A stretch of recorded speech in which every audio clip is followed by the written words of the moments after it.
यार एक बात बताओ। मंडे नाइट ड्रॉ की क्वालिटी ज्यादा अच्छी नहीं हो गई है? क्योंकि भाई काफी धमाकेदार चीजें हुई है एक शो में। सबसे पहले तो भाई पायरो वापस आ चुका है वीकली एपिसोड में, जो कि काफी अच्छी चीज है, मैंने सालों से नहीं देखी। और जो की शुरुआत होती है अपने गुंथर से। गुंथर आता है रिंग में, भाई धमाकेदार बू मिल रही होती है अपने गुंथर को। लेकिन भाई खुशी की बात यह है, फाइनली गुंथर ने अपना को अनाउंस कर दिया फॉर द रॉयल रंबल एंट्रेंट। तो भाई पहला एंट्रेंट हमें मिल चुका है। और लिटरली जीरो बिल्डअप है रॉयल रंबल की, अभी 2 हफ्ते भी नहीं बचे हैं। तो भाई गुंथा अपना ये कह देते हैं कि भाई वो रॉयल रंबल में एंट्री मारेंगे। लेकिन भाई यहीं पे आते हैं अपने थे फिनोमिनल एजे स्टाइल्स। भाई एजे स्टाइल्स सिंपली बोलते हैं कि भाई उसने चाहिए एक रीमैच, क्योंकि जो मैच हुआ था ना वो फेयर नहीं था, क्योंकि तूने ना चीटिंग करी थी। अब यहाँ पे गुंथा कहता है भाई मैं नहीं दे रहा तेरे को रीमैच, भाई मैं डबल ड्यूटी करने ही नहीं वाला रॉयल रंबल में। लेकिन भाई एजे स्टाइल कहते हैं भाई नहीं, ऐसी एक गलत बात है, मुझे चाहिए रीमैच। अब ये गुंथा ने एक शर्त लग दी। शर्त ये है कि भाई अगर तेरे को मेरे साथ मैच करना है रॉयल रंबल में, तेरे को अपना करियर दाव पे रखना पड़ेगा। मतलब अगर एज स्टाइल हार जाते हैं तो हमेशा के लिए टायर हो जाएंगे। और भाई अब ये जो ट्विस्ट आया है ना, इसका बड़ा ही ज्यादा इम्पैक्ट पड़ने वाला है एज स्टाइल और गुंथा की राइवलरी में। तो अभी यहाँ पे तो सेगमेंट खत्म हो जाता है, लेकिन हाँ लास्ट में हम देखते हैं काफी अच्छा ट्विस्ट मिला इस सेगमेंट का। भाई अब हमें हील टर्न देखने को मिलता है। तो भाई मैक्सिन डूबी का मैच होता है बेकी लिंच से, और यहाँ पे फाइनली नतालिया, लोकी नतालिया आ चुकी है डब्ल्यूडब्ल्यूई टीवी पे वापस, और वो होती है मैक्सिन डुप्री के साइड। अब हम देखते हैं जैसे ही मैक्सिन ने पिन कर दिया था ऑलमोस्ट, भाई यहाँ पे बेकी का जो पैर है वो नतालिया ने रोप पे रख दिया।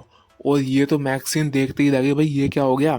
और यहाँ पे बस क्या होना था, बेकी लिंच ने जीत लिया बॉडी स्लैम लगा के। लेकिन भाई फिर जो असोल्ट किया है नतालिया ने मैक्सिन डुप्री को, भाई साहब मैंने सोचा नहीं था ये हील टर्न होने वाला है, लेकिन ऐसा हुआ है। मेरे ख्याल से अच्छा हुआ। अब मैक्सिन को ना कुछ अच्छी राइवलरीज मिलेगी, उनका जो कहते हैं और है जो मतलब जो कार्ड है वो भी ऊपर जा पाएगा, और बेकी लिंच के पास टाइटल भी आ गया जो कि आना चाहिए। भाई अब बैकस्टेज सेगमेंट होता है अपने प्यारे पॉल हेमन का। भाई ये बंदा कमाल है। पॉल हेमन सिंपली कहता है और भाई क्या हाल है एडम पियर्स।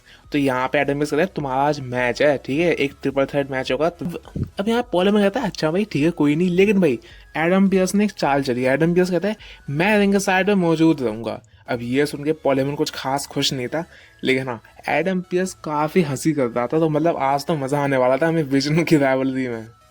अब भाई एक फनी सेगमेंट आया है जे उसो का। जी हाँ, अब मैं फनी क्यों कह रहा हूँ, जे उसो आता है रिंग में और क्या अपना को अनाउंस कर देता है फॉर दिस रॉयल रंबल, और भाई कहता है मैं आ गया हूँ और मैं दोबारा से रॉयल रंबल जीतूंगा।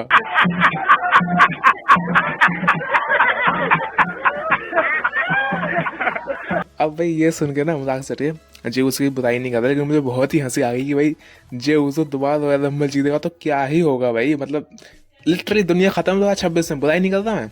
लेकिन हाँ एक फनी चीज थी कि जे उसको दोबारा रॉयल रंबल जीतने का कॉन्फिडेंस काफी अच्छा है। अब हम सबको पता है कौन जीतेगा वैसे तो।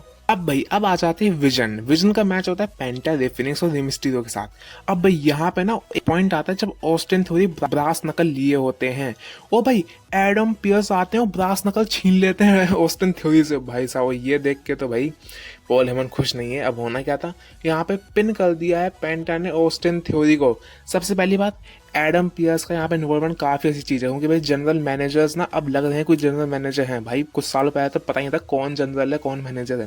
लेकिन भाई अगर तुम्हें ऑस्टिन थ्योरी को लेके आना था तो उसे पिन ही करवाना। मतलब भाई ऑस्टिन थ्योरी को दोबारा लेके आया हो तुम, और उसको एक पिन मशीन का तरह इस्तेमाल कर दो, जो ये काफ़ी अच्छी चीज़ नहीं है। तो होपफुली डब्ल्यूडब्ल्यूई कुछ अच्छा करेगी ऑस्टिन थ्योरी के साथ। भाई पिन मशीन तो नहीं बनाना ऑस्टिन थ्योरी को। अब भाई बैक साइड हम देखते हैं पॉल हेमन को, जो कि एडम पियर्स को बुला रहा होता है, वो सुन नहीं रहा होता। फिर भाई पॉल हेमन ने जोर से चिल्लाया हे। भाई एडम पियर्स गुस्से आ गया, तू बोली बात किससे कर रहा है। तो भाई यहाँ पे इनकी बात होती है, और फिर यहाँ पे ना पॉल हेमन एक बंदे का फोन आता है, वो एडम पियर्स से देते हैं कि तू उससे बात कर। और हम देखते हैं कि ब्रॉन ब्रेकर का सस्पेंशन हो चुका है रिवोक, यानी ब्रॉन ब्रेकर अगली रो में आएंगे। तो देखने वाली बात है, लेकिन सबसे बड़ी बात है ये फोन किसका आया था। तो होपफुली इस स्टोरी लाइन को आगे बढ़ाया जाएगा। लेकिन हाँ भाई पॉल हेमन का तो चिल्लाना था ना इतने जोर से एडम पियर्स को, भाई पता ही जहर मंटेनेट्रो का एपिसोड चल रहा है अभी तक तो।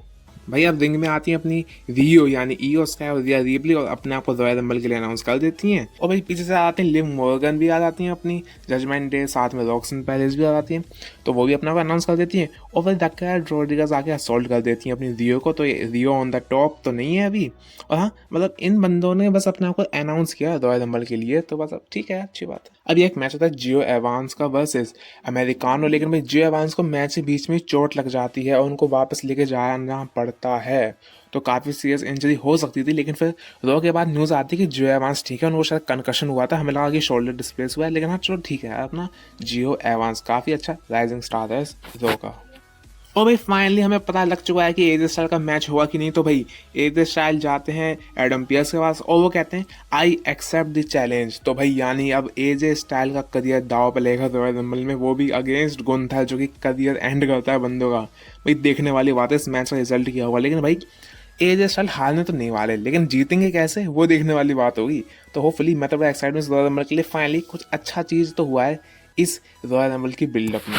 अब भाई मेन इवेंट में हमें जिसका इंतजार था, CM Punk versus Finn Balor, हम सबको पता था वर्ल्ड टाइटल का मैच है। फिन बैलर का ओरिजिनल थीम सॉन्ग था प्रिंस वाला पर्सोना वापस आ गया है और भाई कमाल की है भाई, मतलब ये बंदा बेफेस मटेरियल है। डब्ल्यूडब्ल्यू ने क्यों पुश नहीं कर दी इस फिन बैलर को यार, पता नहीं, बहुत बड़ी गलती कर दी है डब्ल्यूडब्ल्यू अगर इसको पुश नहीं किया आगे भी।